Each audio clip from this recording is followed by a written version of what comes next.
Nobody wants to see an NFL lockout, but the team owners have a point. Surprise, surprise, the Huskies are the national champs. And would you cast a vote for President Pujols? Get your popcorn ready. It's time for Unsportsmanlike Conduct.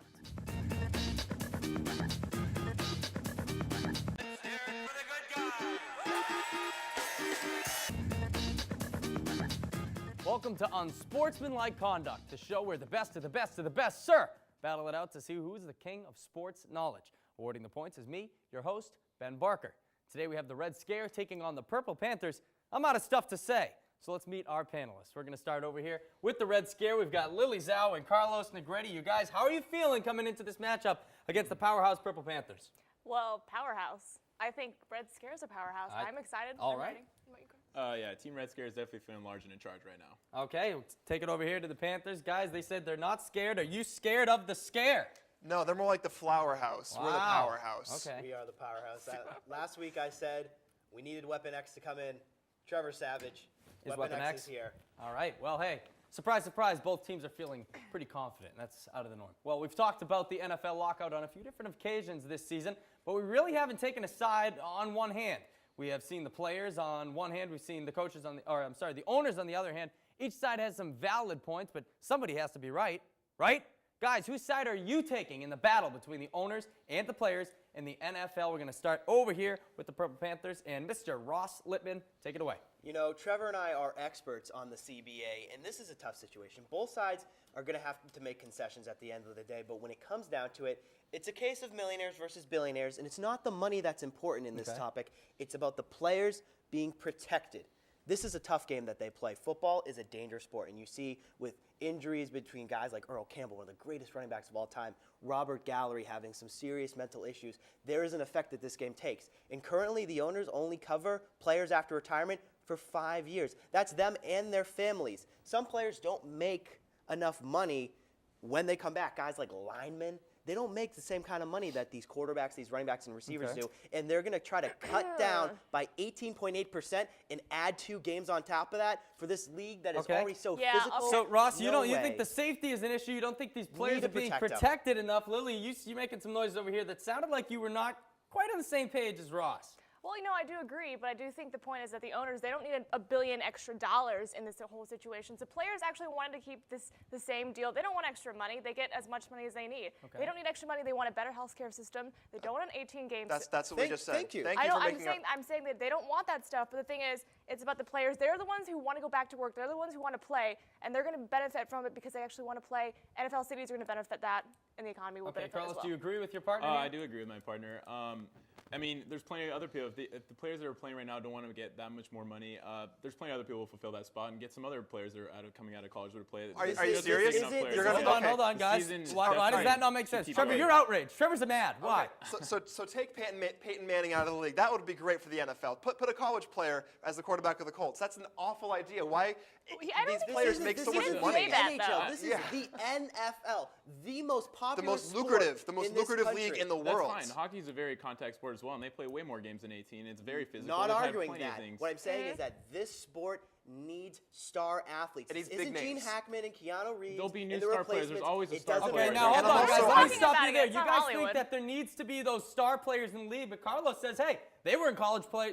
Peyton Manning was in college at one time. A star player emerging. There's always star players. There'll be a star player of that type of players, but there's always a star player and kids will look up to and say, wow, that's a great athlete. I want to be that guy. The only problem is it takes most good quarterbacks out of college 2 to 3 years to come into the league and actually dominate. It's taken Peyton Manning 11 years. In the past 3 seasons. So what was that, Ross? Name me one quarterback who has been drafted in the first round that's made an impact in their first 3 seasons. I mean, there's plenty of great quarterbacks already there that are fine. They don't need to draft quarterbacks right now. There's been a concern of linemen and finding. But you just said they didn't need those big quarterbacks. Sam You guys keep Bradford, talking he's about been well. quarterbacks. He's I'm been saying doing there's really great well. stars. All right, guys, hold on. This argument's kind of gotten into a quarterback debate. What about the other players? All I want to say is that we're saying it's it's a players. We're on the side of the players, and it's a players' league, and all they are doing is supporting that. I know. Protected. Not only them, but their families as well. Rodney Harrison, one of the best safeties of all time, he's saying that he's getting headaches 3 and 4 times a day, and he's one of the best safeties in the league, or was one of the best safeties in the league. Okay. These players, they need to have their health. All right, guys, we're going to wrap up this topic. It sounds like both teams are kind of on the same page in terms of protecting the players. They want to see that protection, but I think the Purple Panthers made a stronger point over there. You got brains getting mashed. I mean, they just keep implementing rule after rule after rule about concussions, but when is it really going to end? Points are going to go over here. First 2 points of the game go to the Panthers. That'll bring us to our next topic. Well, there's no question that all of our brackets were just destroyed before the Final Four, but still, it's a pretty entertaining March Madness tournament, guys. There were some great moments and some not so great moments, but which of those stood out the most? Tell me now, what were the best and worst moments of the NCAA tournament? Lily, you're starting me off here. What was your favorite? What was your least favorite? All right, Ben, I'm going to start out with my favorite. This was a team that wasn't even predicted to be in the field of 64, and that is VCU. They weren't even guaranteed to win against USC. I'm talking about their remarkable run to the Final Four. Okay. They beat Georgetown, Purdue, Florida State, and Kansas, a top seed by 10 points, 3 of those teams by double digits. It's their first Final Four.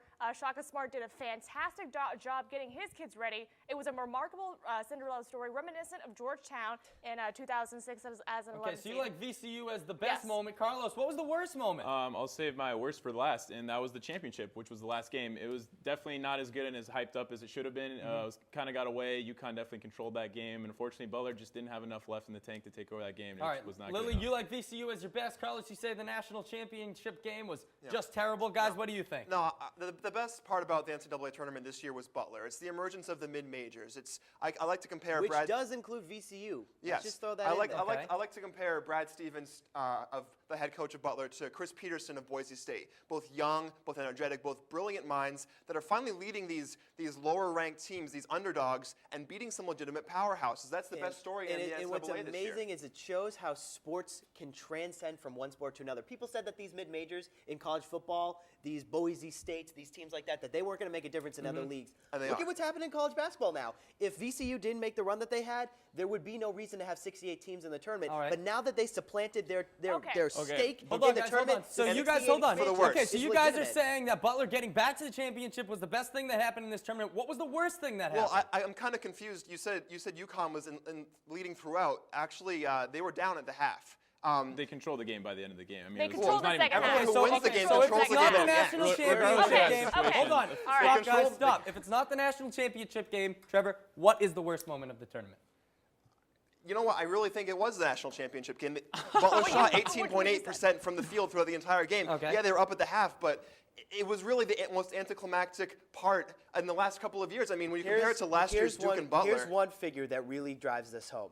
The combined score of the national championship game was 94 points. VCU scored that in one game alone against Purdue. All right, guys, I know, that's that's going to what do we're it for this Coming topic. on We've back. heard both of our sides. Well, you guys picked Butler as the best moment. We already saw that. That already happened. The point's going to go to the Reds scare. The national championship game was just awful. I mean, I watched it from beginning to end, and guess how many times I got excited? None. This point's going to go over here to the Red Scare. That'll lock us up at 2. We've got 2 topics off the board, and so far, our score stands at 2. When UC returns, we going under the knife. Don't go away.